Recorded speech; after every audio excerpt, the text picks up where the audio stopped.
Lord of the Rings review, finally, huh?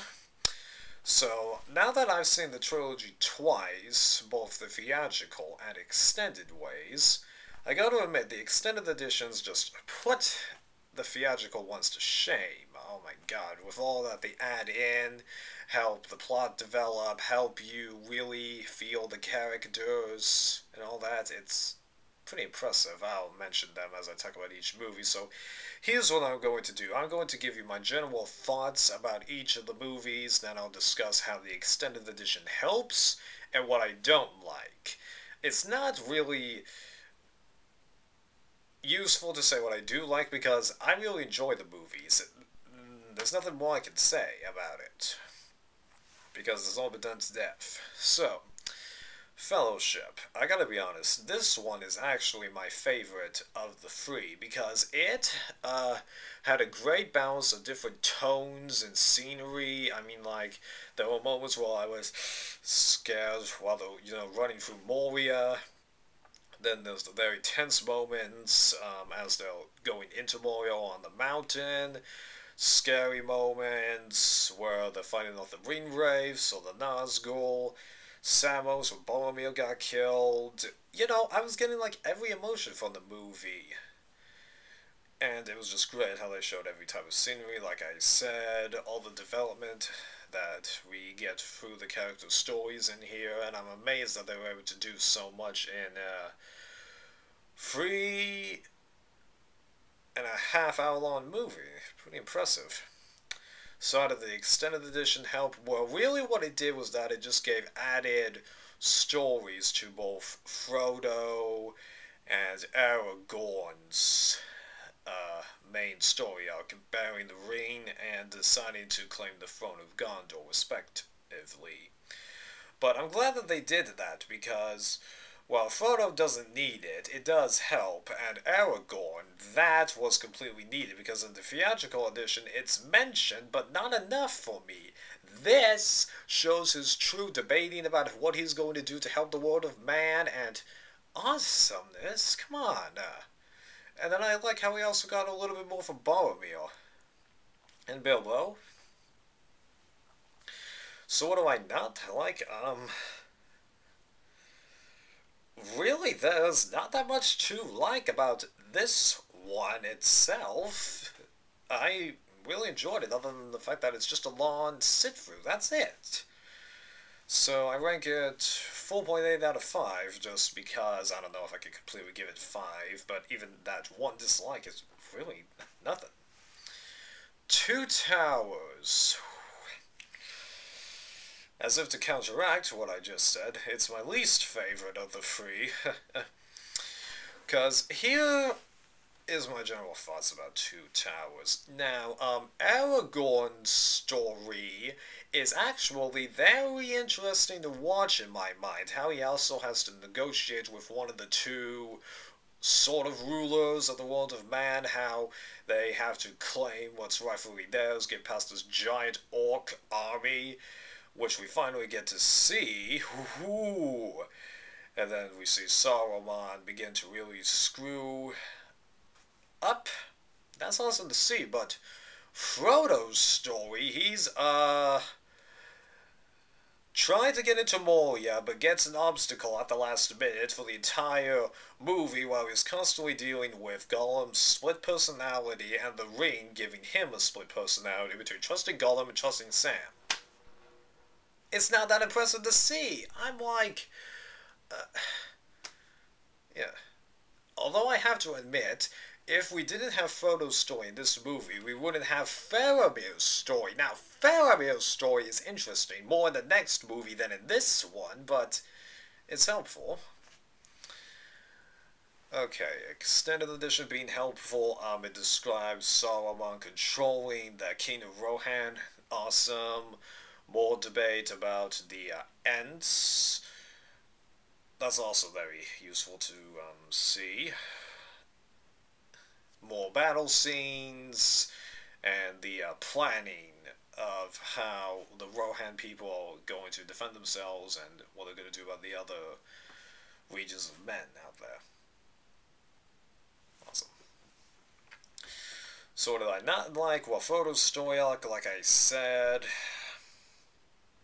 And like every uh, story arc in this movie has to deal with, doubt in it. I mean, like, okay, Frodo is debating about whether or not he can do the quest, who he should trust. Sam is debating about can they trust Gollum. Gollum is debating which personality will win over. Faramir is doubting whether or not he's going to bring the ring.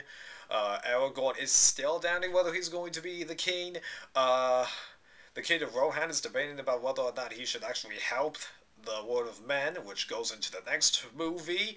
Then, the girl, I don't know what her name is debating, sort of, if, she actually has a purpose. Can she fight?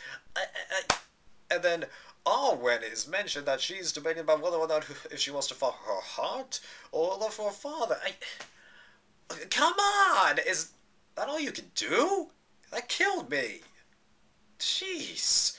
And I also kind of hate that this movie changed Boromir trying to take the ring because it was corrupting him to, in the end, actually doing it because it seems like he wants to impress his father. Really, that hurt his character. So in a way, I kind of wish they didn't have that scene put in here. So it's important to have this as part of the trilogy, but I don't like this as much. So because of all the flaws I have, despite the fact that it's a fun movie, it gets 4.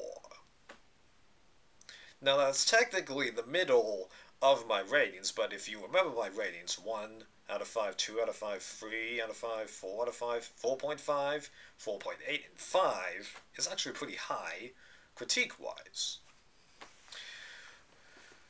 Return of the King.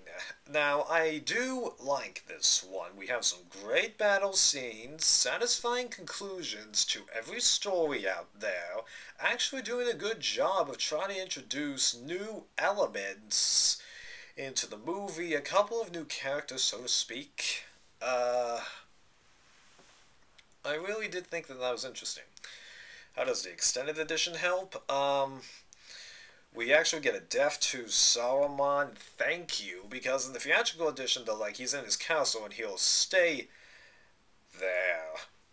But that just doesn't make any sense. Oh, one thing I forgot to mention about Two Towers, okay? Saruman, when the Ents are trashing his castle, is just standing at the window without his staff. In this movie, he's on top of the building with his staff. I'm like, why didn't you just get your staff and just, blow them to pieces? But you could have done that, or held the water back. Think, dude! You've been thinking before, and then you just go, really? So I'm glad that they actually gave him a death. In a way, I like seeing more from the Death Army, even though it does sort of spoil the element of surprise later in the movie, but it's not too big of a gripe. More on that girl deciding to fight along with Merry and Pippin, thank you for that. More of Frodo and Sam's actual journey through the Orc army into Mordor, I'm glad that we have those. More from the eye thing and the mouth of Sauron. I'm glad that those were there.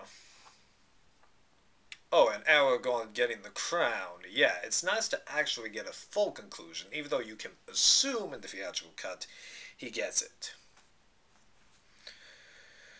So, what do I not like about this movie? Okay, I gotta admit, this one took me forever to sit through. It was really hard for me to sit through because this one, I don't know, is like 4 hours, 20 minutes or something. I forget how long it is. It's really kind of painful.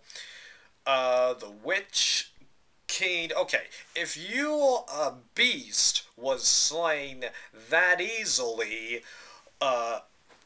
by the girl and all that, then by all rights, the archers earlier in this movie should have shot one of them down.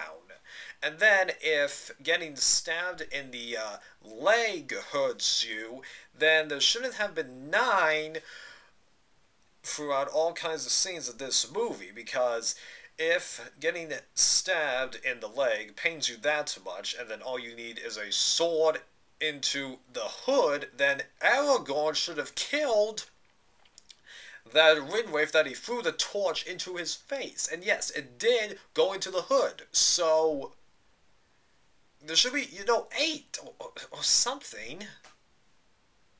No. I'm fine with the sword thing going in and killing him. I'm fine with that, but yeah, if it was that easy, then one of them should have died already. Also, the orcs being so bad-tempered, I don't know, I just feel like in a way they should be more disciplined. These, like, Oliphant people and the mercenaries, they join with Sauron, but what's the exact benefit? We don't have enough background with them. Oh yeah. When, everyone's getting ready to combat Sauron's armies outside the Black Gate, they let the enemies surround them, and even when they're charging forward to fight the enemy, they're only going forward, but the orcs can, still file at it and circle you, and then do a basic cannibal effect on you.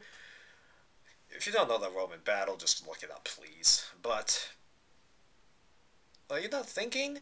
And then, when the entire land of Mordor is collapsing, first of all, that's kind of ridiculous, and then the land just happens to split in a way that wipes out 90% of the orc army and doesn't take out any of the good guys' army.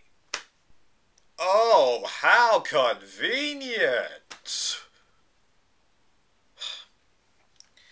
And the conclusion, I gotta admit, it honestly takes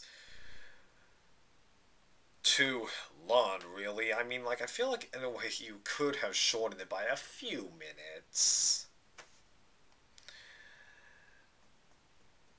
I gotta admit, that sums up my opinion of the movie there. Most of them are actually nitpicks, but it's a lot hard to sit for this movie, like I said. But I don't get as much as the first one, so I'll rate this 4.5. So, but I gotta admit, do I like these movies? Yeah, I'm really glad to have this. No, I haven't gotten anywhere through the special features. God, that's gonna take forever. And then I'm gonna be purchasing even more for the collection, watching more of this, yeah. So, I hope you enjoyed this pretty long review, even though it was like half rant, but I think that this is all worth saying.